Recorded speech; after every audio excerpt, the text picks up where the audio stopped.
Olá pessoal, sejam bem-vindos e bem-vindas a Fer News TV. Lula fica atrás de Flávio Bolsonaro no segundo turno, diz Futura. Petista empata tecnicamente com Caiado, Zema e Ratinho Júnior e lidera apenas contra Eduardo Leite em cenário testado. O presidente Lula aparece atrás do Flávio Bolsonaro e do governador Tarcísio em simulações de segundo turno para as eleições deste ano. Os dados são da pesquisa do Instituto Futura, em parceria com a Apex Partners, divulgada nesta terça-feira, dia 10. Nos demais cenários, Lula empata tecnicamente com os governadores de Goiás, Ronaldo Caiado, de Minas Gerais, Romeu Zema, e do Paraná, Ratinho Júnior. Ele lidera numericamente apenas contra o governador do Rio Grande do Sul, Eduardo Leite. No confronto com Flávio, porém, Lula tem 42,4%, enquanto o senador registra 48,2%.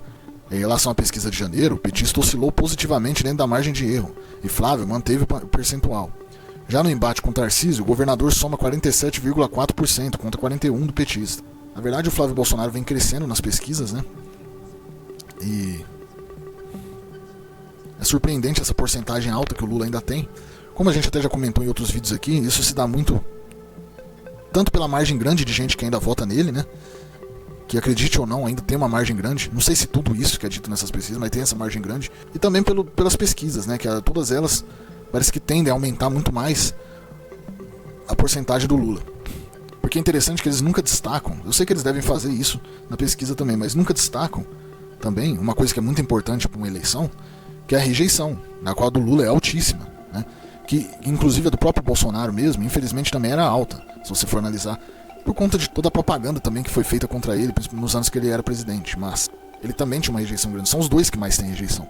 E é impressionante que eles sempre ignoram na hora de fazer essas porcentagens, ou pelo menos ao destacar essas porcentagens, a forte rejeição que o Lula tem e que tem crescido cada vez mais. E isso, com certeza, é um fator que pode ser determinante aí para uma possível derrota do petista. Mas vamos à próxima. O Parlamento Europeu cria trava agrícola no acordo com o Mercosul. A proposta já havia sido aprovada pela Comissão Europeia no fim de 2025 e agora segue para análise do Conselho da União Europeia.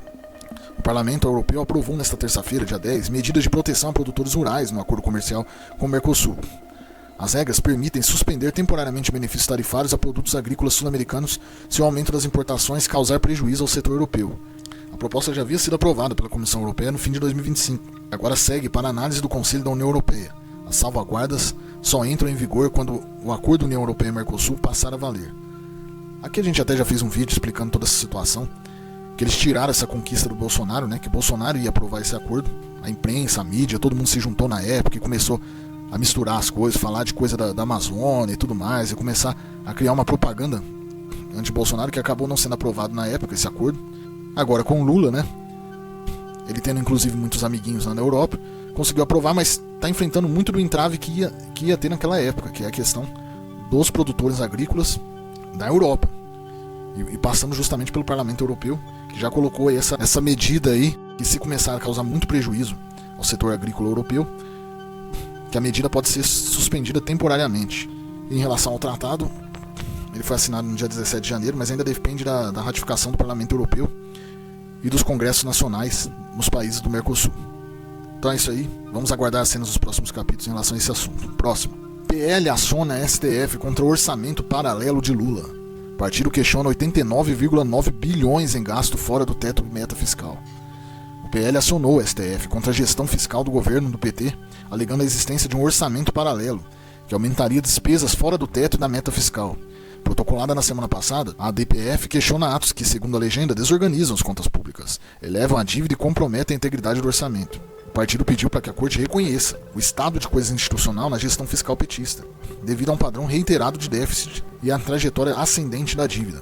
A ação, segundo o PL, não visa substituir escolhas do Executivo ou Legislativo, mas garantir que a gestão fiscal seja conduzida dentro dos parâmetros constitucionais de sustentabilidade, integridade e transparência. Isso aí não precisa ir muito longe para perceber que tem uma coisa muito errada na forma como o Lula e o PT, o governo dele, está gerindo o país, e como não precisa ser um gênio para ver claramente o quanto que ele gasta muito mais do que arrecada, né? Qualquer um pode perceber assim o quanto que a torneira está aberta nesse caso. Então vamos ver, a denúncia foi acionada aí já no STF. Aqui ó, Gilmar Mendes será o relator de ação do PL sobre orçamento paralelo de Lula. Então vamos ver aí, o Gilmar Mendes então que vai ser o relator. De qualquer forma, está no STF, né?